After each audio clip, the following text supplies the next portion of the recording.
Good evening. How are y'all doing tonight? Good. Good to see all of you.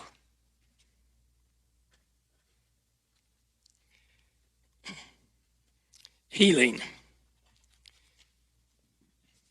It's one of those topics that you have some people over here say it's God's responsibility to heal his children each and every time we're sick. You have those over here say there hasn't been healing for more than 2,000 years. Ever since John died, that's when healing died in the church. Well, we're standing before you today as examples that God still heals. Now, what I have in my mind is that how does it happen? Why does it happen? Why? And I've heard all my life it's part of the redemption, the redemptive process of Christ. Okay, well that sounds good, but how does it work? You know, one of the greatest miracles that I have of healing that I have ever seen is when I was ministering in India a few years ago in the city of Pune. Huge tent, place was packed. We had been praying for people for about an hour. Lots of people were healed, blinded eyes and lepers, and people couldn't walk and that type of thing. And then the line was coming to an end, and a woman came up, and she was obviously pregnant, and she put her hand on her stomach, and she says, "My doctor has told me that my child is dead. Please pray for me that my child will live." And I just kind of breathed a prayer to the Lord. I said, God, what am I supposed to do? I mean, how can you pray for a dead fetus and it comes back alive? I mean, is that even logical? But I felt a nudge of the Holy Spirit, not anything dramatic, kind of a nudge, so go ahead and pray for her. So I did. I was back about a year and a half after that, same city, different circumstances, the same city. And after I preached, there was this lady come forward holding a little baby, and she said, "I just want to introduce you to my daughter. She's the one who was dead that you prayed for." Healing didn't die with John. Another great miracle took place with my son. You know, he's here tonight. Brad should be dead at least 5 or 6 times. But one of the latest is that he was sawing some railroad ties with a chainsaw. He had something in the tie, and the chainsaw came back and totally ripped him all the way down the side. His intestines fell out on the ground. And some way and somehow he was able to call me on the telephone, and we finally got the ambulance out there. And at the hospital, the doctor couldn't understand why he's still alive. He said it was like, he said it's impossible because the weight of the chainsaw itself should have went all the way through him, but it didn't. But it cut enough for the intestines to fall out, cutting the muscles and all that. And he still was not sure whether he was going to live or not. But he came through surgery, okay. 2 days later, he was walking up and down the halls in the hospital. And so, healing did not die with John, okay. But how does it happen? What is it? What are the concepts of it? And we know that, in our prayers for healing, we quote the scriptures of in Exodus and in Isaiah and Peter and so on and so forth. And by his stripes we heal. We understand that. And we can quote those scriptures back that were written at that time. And then today, in the 21st century, we can quote those, and we can claim that as healing, as part of the redemptive process of Christ. Okay, but what happened in the middle between 21st century and 5th century BC? What happened in that to make this all come to pass? I think it's important for us to realize what the principles of healing are all about. How did it happen? Why is it happening? You know, some of the things that we try to believe in ourselves is that God loves us so much that he heals us because he loves us. And that's true. And that because I stand on his word and quote the scriptures, that he's obligated to heal. Is God obligated to us for anything? No, he's not. So how does it work? And what makes it all come together? You know, the Egyptians were the first one to have provisions for healing. They felt like that Thoth was the god of disease and so forth. Well, Thoth was he was a god of evil, and he was the god of all diseases and all sicknesses and things like that. Well, he would the mythology says that he would be asleep, and then when the Nile River began to flood each year, then it would wake him up. And then when he woke up, then he would start throwing diseases out to everybody. Well, what happened is that with the flooding of the Nile every year, the Nile River becomes stagnant and polluted, and you have all kinds of diseases come into that water, and people get sick. And they stay sick for part of February and all of March, whenever the flooding takes place. And then in April, it starts getting better. But in April, what they did is that the priest, to satisfy Thoth and to appease him that he wouldn't send any more diseases, then they would take the heifer, Hathor, which was a cow, and then Apaz, which was a male steer, a young bull. And they would butcher them. They would cut them all to pieces and beat them and so forth until they died. And so that then they claim satisfied Thoth. And then for the next year, the people wouldn't have any diseases or any problems. And it was a corporate type thing. There was no such thing as individual healing. It was this was for all of the people, for the entire people of Egypt.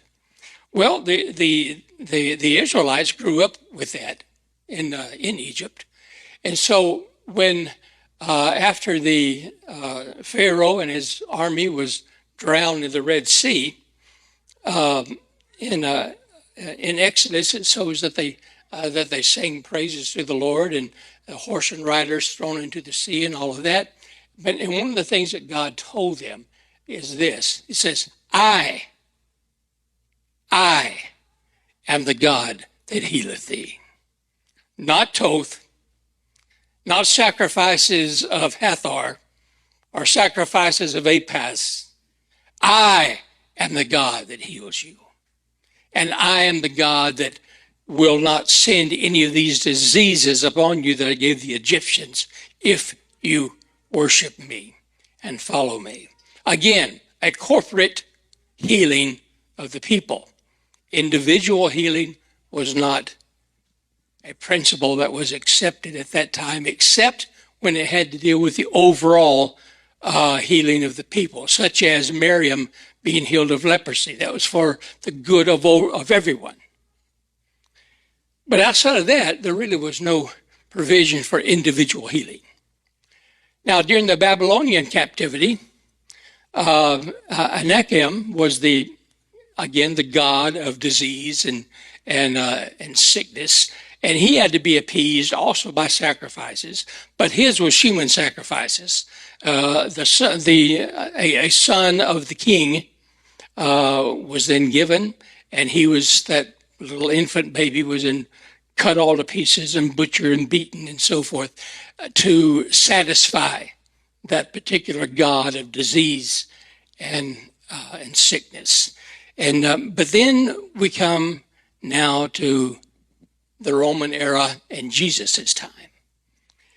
And for the first time, we have provisions for individual healing. Not officially. Officially, the Jews still had provisions for healing, but it was corporate healing. Healing for the people of Israel, people against disease, or healing against disease, against sickness for all of the people. But then Jesus started something new. He began to say the corporate people are made up of individuals. And these individual people have individual problems and individual sicknesses. And then Jesus began to do something that had never been done, ever, by anyone at any time of any society. He individualized God's relationship to the individual. And he says, okay, you are blind. We are not going to pray a general prayer and give a general sacrifice to heal blindness of every one of the Jewish people living throughout Galilee or Judea. I am going to heal you individually. And a brand new concept of healing materialized. And Jesus began to make things personal. And the reason why he made things personal is because it had been prophesied about him. Let's look at Isaiah 53rd chapter. We're going to start reading verse number 3. Isaiah 53. Did everybody get a study sheet? Okay, right? Well, those are yours. You can write on them. You can wad them up and throw them away if you want to, but they're yours. Verse 3. He is despised and rejected of men, a man of sorrows and acquainted with grief. And we hid, as it were, our faces from him. He was despised, and we esteemed him not. Surely he hath borne our griefs, carried our sorrows, yet we esteemed him stricken, smitten of God, and afflicted. But he was wounded for our transgressions. He was bruised for our iniquities. The chastisement of our peace was upon him, and with his stripes were we healed. And all we like sheep have gone astray. We have turned every one to his own way, and the Lord hath laid on him the iniquity of us all. He was oppressed, and he was afflicted, yet he opened not his mouth. He was brought as a lamb to the slaughter, and as a sheep before his shearers is dumb. He opened not his mouth.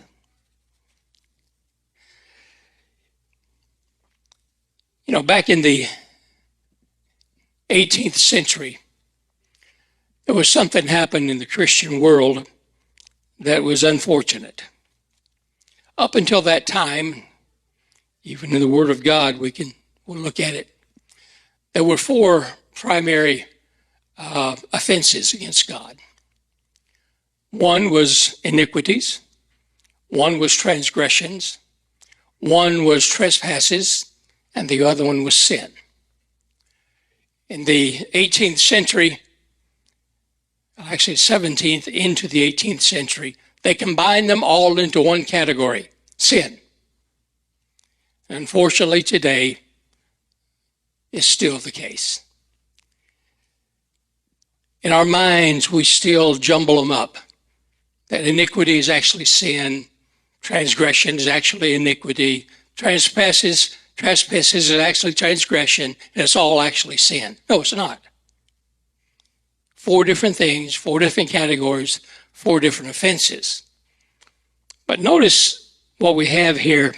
We'll look at Isaiah 53:4. God didn't jumble them up. He separated them the way they're supposed to be. Surely, verse 4, surely he has borne our griefs. Griefs are, what it means is normal sickness.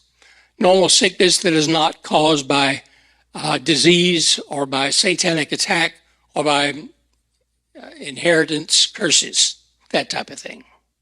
And carried our sorrows. Sorrows means pain. Body pain, body suffering, just pain.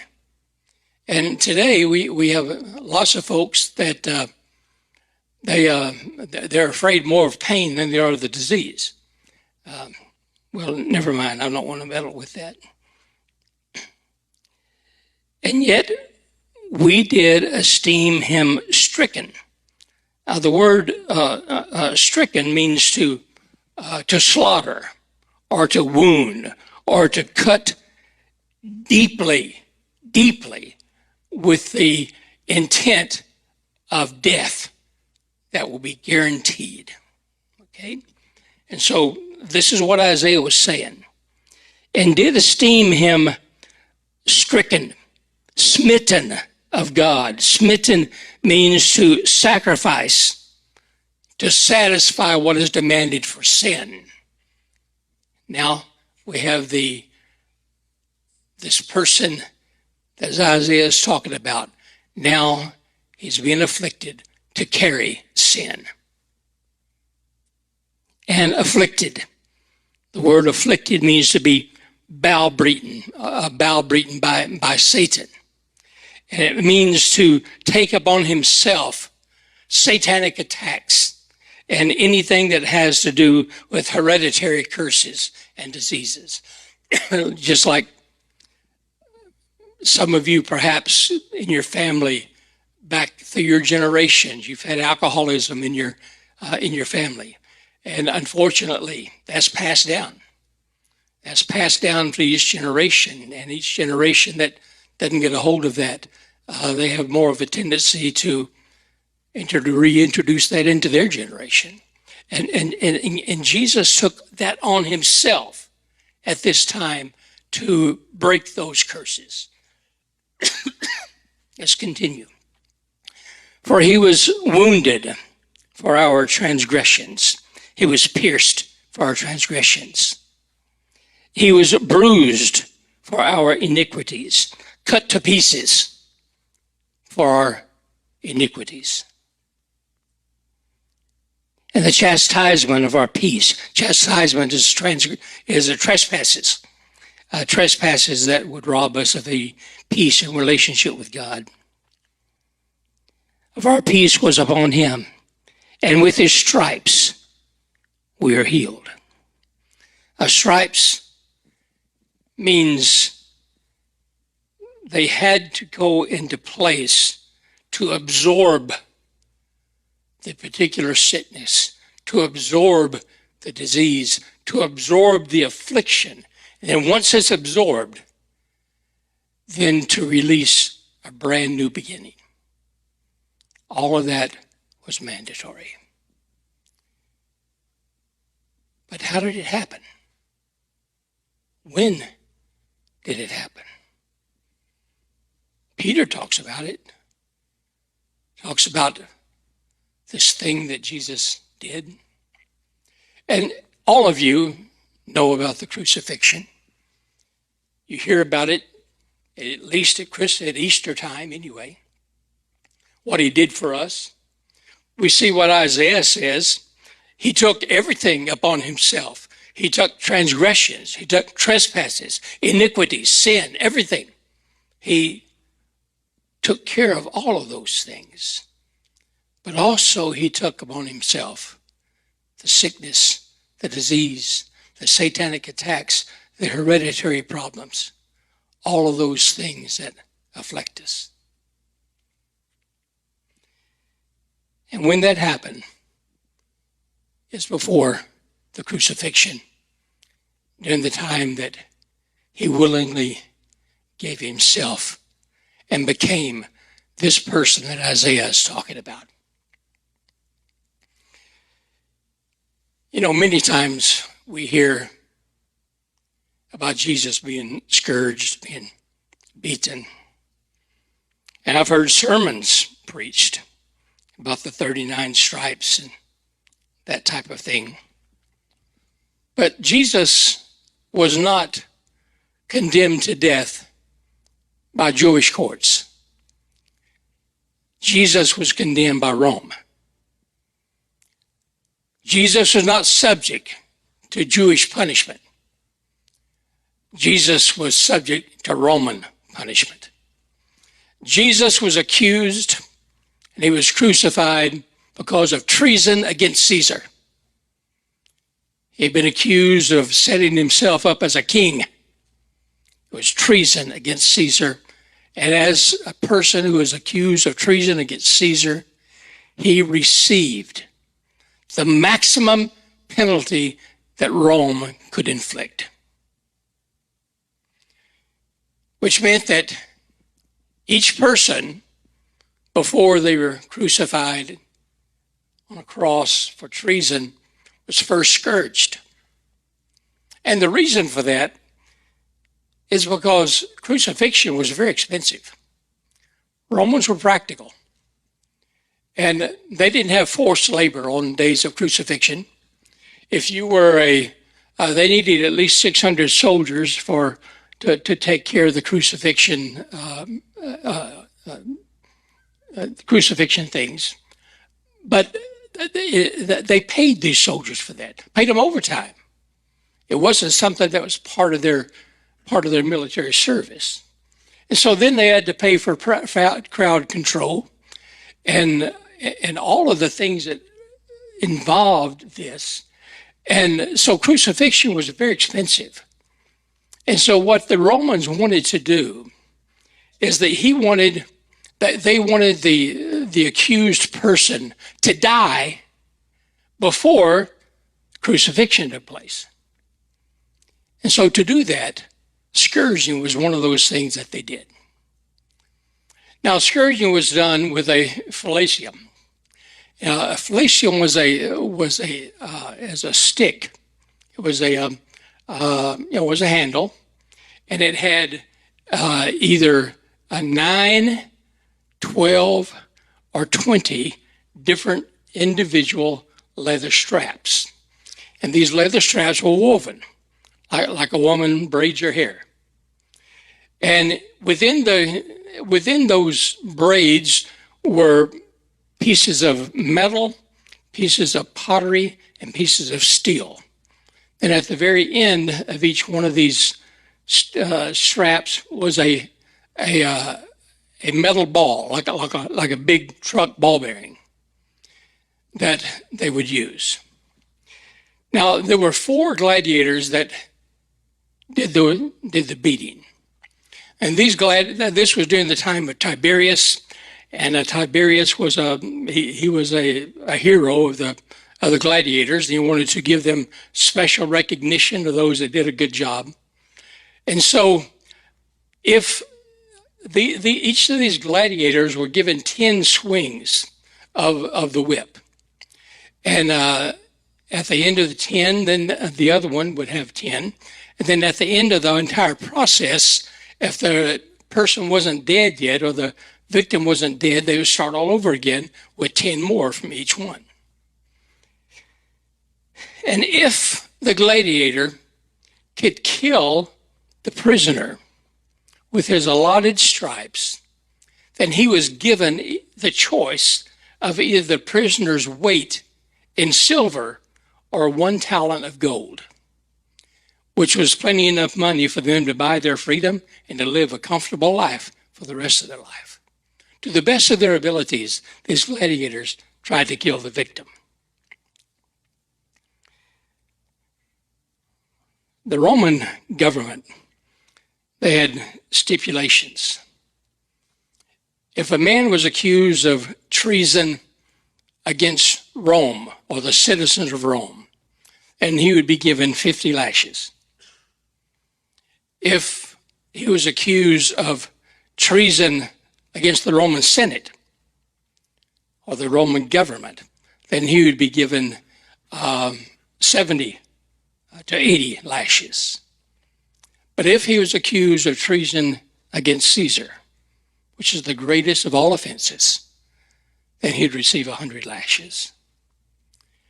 Now, if the whip had the minimum of the 11 straps, then Jesus received at least 1,000 separate individual lashes. If he had as many as 20 or more, then he received more. Cyrilius was the court historian for the court of Pontius Pilate. Cyrilius was there at the whipping of Jesus. Cyrilius tells us that he has been an eyewitness to more than 2,000 scourgings, but that this one carried out against this man was absolutely the worst he has ever been the horror of seeing. Jesus was beat so mercilessly.